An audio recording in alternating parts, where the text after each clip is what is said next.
Good evening. मैं आलोक BCC के YouTube channel पे डेली करेंट अफेयर्स क्लासेज में स्वागत करता हूं। और आज हम लोग 15 नवंबर के करेंट अफेयर देखेंगे जो हमारे परीक्षा की दृष्टि से महत्वपूर्ण हो।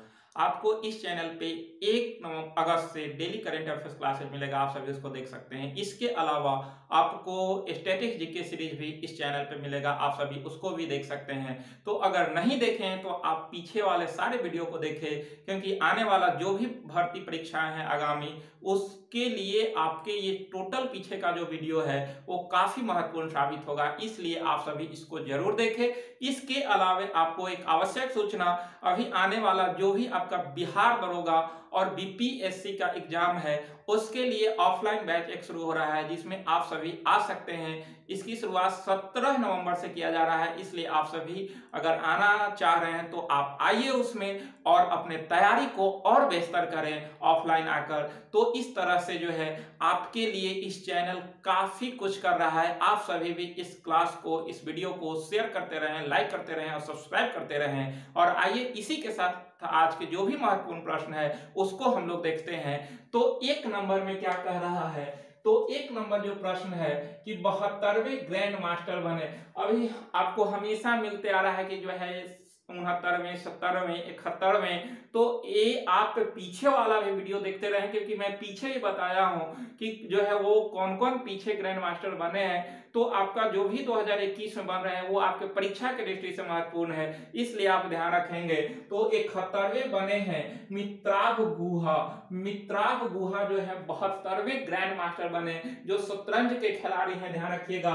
71वें कौन बने हैं, तो अभी हम 2 ही वीडियो पहले बताए हैं कि 71वें जो है वो ग्रैंड मास्टर संकल्प गुप्ता बने हैं। संकल्प गुप्ता आपका 71वें बने और 72वें मित्राव गुहा है। जबकि पहले ग्रैंड मास्टर बहुत बार परीक्षा में पूछा गया है कि पहले ग्रैंड मास्टर कौन थे, तो ये थे आपका विश्वनाथन आनंद।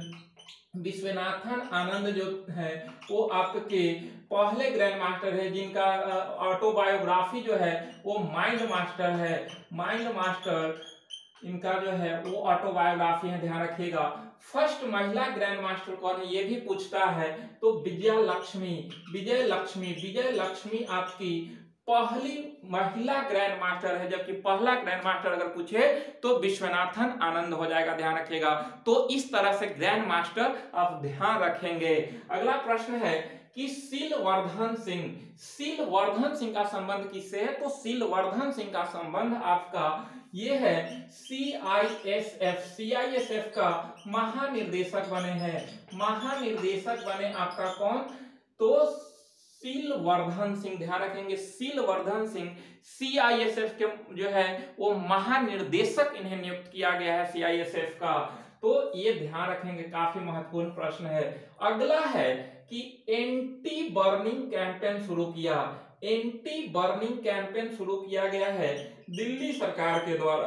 दिल्ली सरकार के द्वारा, केजरीवाल के द्वारा एंटी बर्निंग कैंपेन शुरू किया गया, जिसमें प्रदूषण कम करने के लिए ओपन बर्निंग को रोकना, यानी कि बाहर में जो है वो आग जलाना, आग जलाने के लिए रोकने के लिए एंटी बर्निंग कैंपेन शुरू किया है दिल्ली सरकार के द्वारा। अभी देखें कि दिल्ली में प्रदूषण की क्या हालात है कि दिन में कोहरा जैसा हालात बना हुआ है, इसीलिए सर्वोच्च न्यायालय भी फटकार लगाई है दिल्ली सरकार को। इसी के लेकर उसने एंटी बर्निंग कैंपेन शुरू किया, जिसमें बाहर में जो है वो आप जो है वो जला नहीं सकते हैं, आग नहीं जला सकते हैं। इसी के लेकर जो है वो ऐसा किया जा रहा है। तो ध्यान रखेंगे, इसकी शुरुआत दिल्ली सरकार के द्वारा किया गया और अभी काफी चर्चा में है आपका दिल्ली।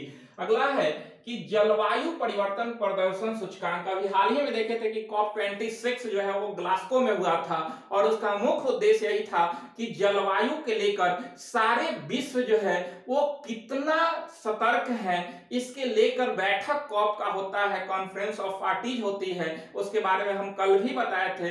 तो उस देखिए कि जो है वो कितना अहम बैठक था COP26। और अभी एक रिपोर्ट आया है जो जलवायु परिवर्तन प्रदर्शन सूचकांक है, जो कि जर्मन वाच संस्था जारी करती है। जर्मन वाच संस्था जारी करती है और इस रिपोर्ट में देखा गया है कि फर्स्ट, सेकेंड और थर्ड में कोई भी देश नहीं है। समझिए कि जितना अंक चाहिए फर्स्ट, सेकेंड, थर्ड रैंक के लिए वो कोई भी देश नहीं है फर्स्ट, सेकेंड, थर्ड में। तो आप समझ सकते हैं कि कितना जो है वो विश्व जो है वो सतर्क है जलवायु परिवर्तन के लेकर, कि ये आपका सोचने की विषय है कि फर्स्ट, सेकेंड और थर्ड में कोई भी देश नहीं है। आपका फोर्थ स्थान पे डेनमार्क है और अपना भारत जो है वो 10वां स्थान पे इसमें है। तो इस तरह से जलवायु परिवर्तन प्रदर्शन सूचकांक को जारी किया है जर्मन वाच संस्था, और इसमें फर्स्ट, सेकेंड, थर्ड में कोई भी देश नहीं है। अगला प्रश्न है कि tele law on wheels, tele law on wheels अभियान का आयोजन न्याय विभाग के द्वारा किया गया है। न्याय एवं विधि विभाग के द्वारा टेली लॉ ऑन व्हील्स शुरू किया गया है, जो कि न्याय एवं विधि मंत्री किरण रिजिजू द्वारा ये शुरू किया गया है। ध्यान रखिएगा, किरण रिजिजू द्वारा टेली लॉ ऑन व्हील्स कार्यक्रम लाया गया है, जो कि न्याय से संबंधित है, न्याय विभाग से संबंधित है, विधि से संबंधित है। तो इसको आप ध्यान रखेंगे। अगला है कि हार्बिंगर 2021, हार्बिंगर 2021 है, जो कि आरबीआई द्वारा वैश्विक हैकाथॉन है। आरबीआई द्वारा जो है वो विशेषकर डिजिटल भुगतान को बढ़ाने के लिए ये हैकाथॉन का आयोजन किया गया है, जिसका हार्बिंगर 2021 है। तो ध्यान रखिएगा कि हार्बिंगर 2021 का संबंध डिजिटल भुगतान से है, तो डिजिटल भुगतान से संबंधित है और इसका आयोजन आपका RBI, reserve bank of India के द्वारा किया गया है। और इसके अभी जो है वो आरबीआई गवर्नर शक्तिकांत दास हैं, ये ध्यान रखेंगे आप। अगला प्रश्न है कि टिश्यू कल्चर यानी कि उत्तक द्वारा, टिश्यू मतलब उत्तक होता है, कोशिकाओं के समूह को उत्तक कहा जाता है। तो टिश्यू कल्चर पर आधारित बीज आलू नियमों को मंजूरी देने वाला पहला भारतीय राज्य बना है पंजाब। पंजाब जो है वो आपका पहला राज्य बना है, ध्यान रखिएगा, जो कि टिश्यू कल्चर पर आधारित आलू नियमों के मंजूरी देने वाला पहला राज्य बना है, जिससे अधिक उत्पादन के लिए जो है वो आलू के बीजों में परिवर्तन किया है। तो इस तरह से ऐसा करने वाला भारत का पहला राज्य आपका पंजाब बना है, ध्यान रखिएगा। यहाँ के मुख्यमंत्री चरणजीत सिंह चिन्ना है, ध्यान रखिएगा। तो चरणजीत सिंह के द्वारा जो है वो आपका ये ऐसा किया गया है, टिश्यू आधारित आलू के बीजों का जो है वो मंजूरी दिया है, यहाँ जो है आलू के उत्पादन को बढ़ावा देने के उद्देश्य से। अगला है कि नारकोटिक्स कंट्रोल ब्यूरो, काफी चर्चा में रहता है NCB, narcotics control bureau NCB के महानिर्देशक सत्यनारायण प्रधान बनाए गए हैं। सत्यनारायण प्रधान को एनसीबी का महानिर्देशक नियुक्त किया गया।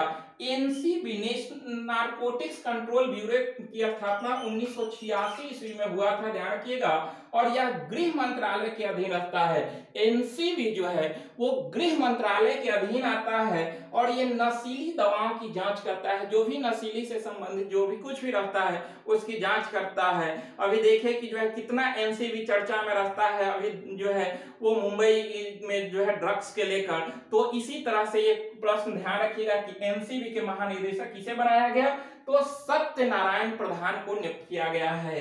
अगला प्रश्न है कि भारत ई अमृत पोर्टल, ई अमृत पोर्टल नामक इलेक्ट्रिक वाहन जागरूकता वेब पोर्टल लॉन्च किया। यानी कि भारत जो है वो ई अमृत पोर्टल नामक इलेक्ट्रिक वाहन जागरूकता वेब पोर्टल लॉन्च किया। यानी कि ई अमृत पोर्टल के तहत जो है वो आपका इलेक्ट्रिक वाहन को जागरूकता बढ़ाने के लिए ऐसा वेब पोर्टल लॉन्च किया गया है ई अमृत पोर्टल के तहत, जो कि ग्लासगो में जो COP 26 का आयोजन हो रहा था वहीं पे इसको लॉन्च किया गया था, ध्यान रखिएगा। और इसका उद्देश्य है कि इलेक्ट्रिक मोबिलिटी के बारे में जागरूकता पैदा करना, इलेक्ट्रिक मोबिलिटी के बारे में जागरूकता पैदा करना इसका मुख्य उद्देश्य है। तो अमृत पोर्टल, और ध्यान रखिएगा कि अभी अमृत महोत्सव चल रहा है, देश की जो है 75वीं स्वतंत्रता दिवस के अवसर पर अभी अपने देश में अमृत महोत्सव चल रहा है और इसी के तहत अमृत पोर्टल नामक इलेक्ट्रिक वाहन जागरूकता वेब पोर्टल लॉन्च किया गया। तो क्या है ई अमृत पोर्टल, तो इलेक्ट्रिक वाहन को जागरूकता पैदा करने के लिए वेब पोर्टल लॉन्च किया गया है, ध्यान रखेंगे। अगला प्रश्न है कि शक्ति 2021 क्या है। तो शक्ति 2021 जो है वो भारत और फ्रांस के बीच जो है वो सैन्य अभ्यास है।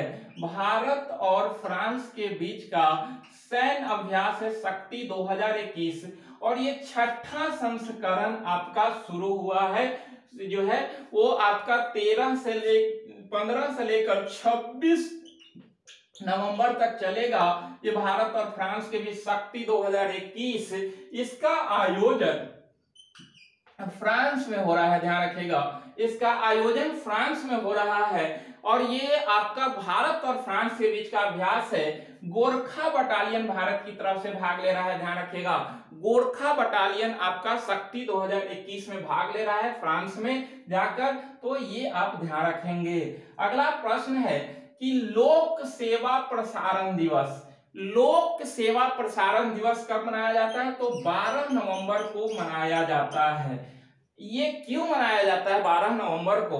तो 12 नवंबर 1947 को Mahatma Gandhi all India radio को संबोधित किया था। महात्मा गांधी अपने पूरे जीवन काल में एक बार ऑल इंडिया रेडियो पे संबोधित किया था। कब? जब देश का विभाजन हुआ था, भारत और पाकिस्तान को का जब विभाजन हुआ था, उसी के बाद जो है वो 12 नवंबर को देश को संबोधित करने के लिए ऑल इंडिया रेडियो पर जो है वो संबोधन किया था। जब बहुत सारे पाकिस्तान के लोग जब भारत में आए थे, हरियाणा में बसे थे आकर, क्योंकि बॉर्डर वाला इलाका था तो वहीं पे आकर बसे थे, तो उनको संबोधित करने के लिए ये महात्मा गांधी के द्वारा ऑल इंडिया रेडियो यूज किया गया था। तो ये ध्यान रखिएगा, इसका संबोधन जो है वो 12 नवंबर 1947 को किया था। तो यही एकमात्र उस समय जो है संबोधित किया था। इसी के उपलक्ष्य में हर वर्ष 12 नवंबर को लोक सेवा प्रसारण दिवस मनाया जाता है। रेडियो का प्रसारण पहली बार कब हुआ था? तो इसकी शुरुआत पहली बार 1927 में हुआ था, ध्यान रखिएगा, 1927 में इसकी शुरुआत पहली बार रेडियो का हुआ था। लेकिन इसका नाम जो है ऑल इंडिया रेडियो कब पड़ा था? तो 1936 में। ये बेसिक प्रश्न है, ध्यान रखिएगा, 1936 ईस्वी में इसका नाम ऑल इंडिया रेडियो हुआ। लेकिन जब अपना देश आजाद हुआ तो तत्कालीन भारत सरकार के द्वारा जो है 1957 ईस्वी में ऑल इंडिया रेडियो का नाम बदलकर आकाशवाणी कर दिया गया। तो ध्यान रखिएगा कि रेडियो का प्रसारण पहली बार 1927 में शुरू हुआ था। इसका नाम ऑल इंडिया रेडियो जो है वो तत्कालीन भारत सरकार के द्वारा 1936 में रखा गया। स्वतंत्रता के बाद इसका नाम जो है वो बदलकर आकाशवाणी कर दिया गया। तो इस तरह से बेसिक प्रश्न थे, ध्यान रखिएगा आप। अगला है कि नोरो वायरस काफी चर्चा में है अभी। नोरो वायरस, इसका पहला मामला कहां पर आया? तो इसका पहला मामला जो है वो केरल में आया है, ध्यान रखिएगा, केरल में पहला मामला आया नोरो वायरस का, जो कि पशु जनित रोग है और ये प्रदूषित पानी एवं प्रदूषित भोजन से आपके पेट एवं आंत को प्रभावित करता है, ध्यान रखिएगा।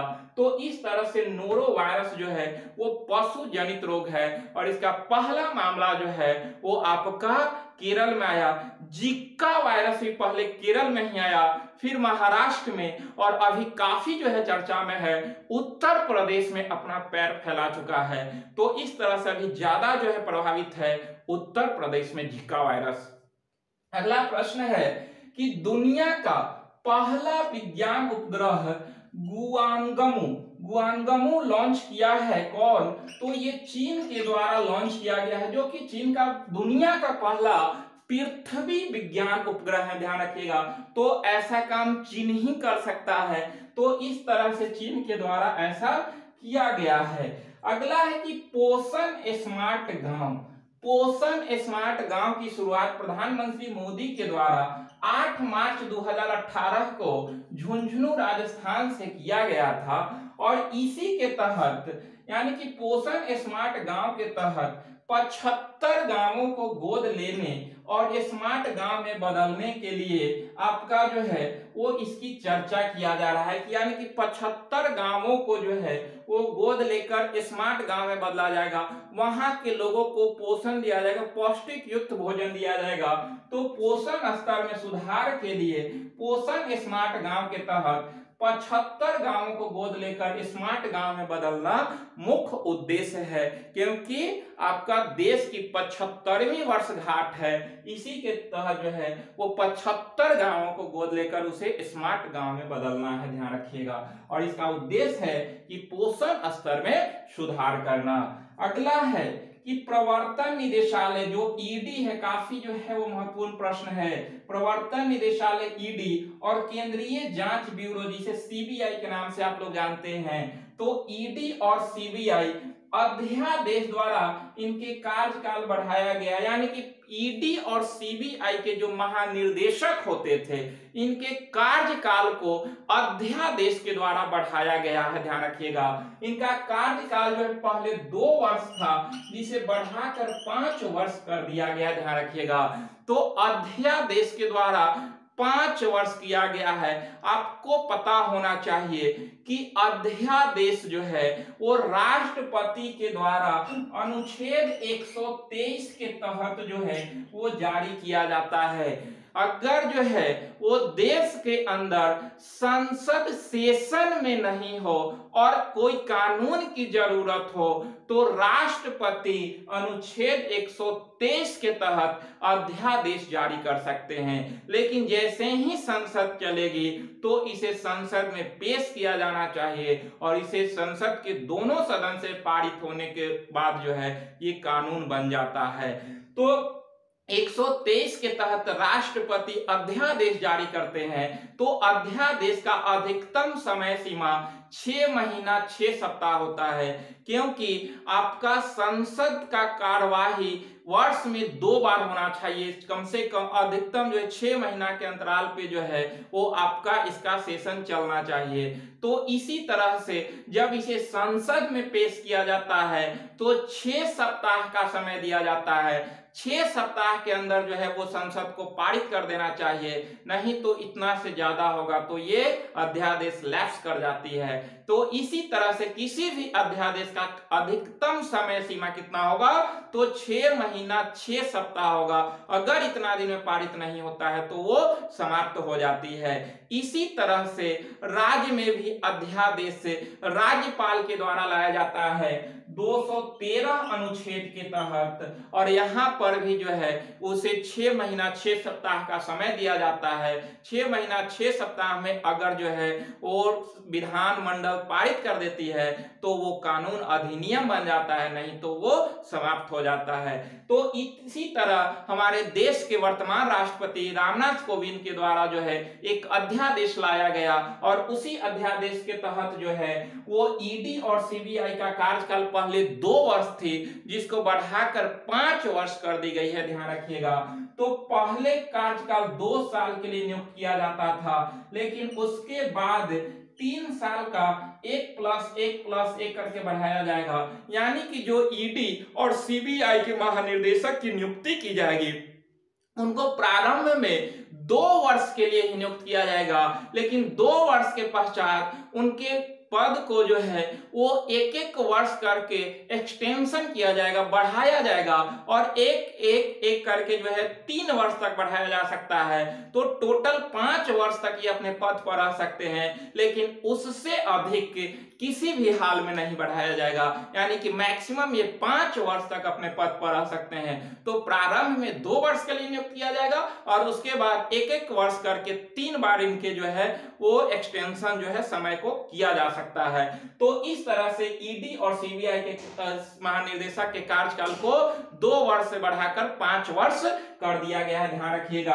और अभी सीबीआई प्रमुख जो हैं वो सुबोध कुमार जायसवाल हैं और ईडी प्रमुख संजय कुमार मिश्रा है, और इनके कार्यकाल अब 5-5 वर्ष कर दिया गया, ध्यान रखिएगा। और अध्यादेश, तो इस तरह से जो है वो आज हम लोग 15 प्रश्न देखे, लेकिन इसके अलावा बहुत सारे ऐसे बेसिक प्रश्न देखे जो आपके आने वाले सारे परीक्षाएं के लिए महत्वपूर्ण है। इसलिए आप सभी इस क्लास को देखते रहें और जो है शेयर करते रहें, और जो है वो जो भी लोग हैं दरोगा या बीपीएससी के स्टूडेंट वो ऑफलाइन बैच भी ज्वाइन करें, और जो है वो आप ये सब देखते रहे, पीछे का भी वीडियो देखते रहे, क्योंकि आने वाला जो भी परीक्षा है उसके लिए काफी अहम साबित होगा। तो इसलिए आप सभी इसको फॉलो करें, शेयर करें, सब्सक्राइब करें, लाइक करें, ये सब करते रहें, आनंद लेते रहें और मिलते हैं हम लोग नेक्स्ट वीडियो में। आप सभी को बहुत बहुत धन्यवाद।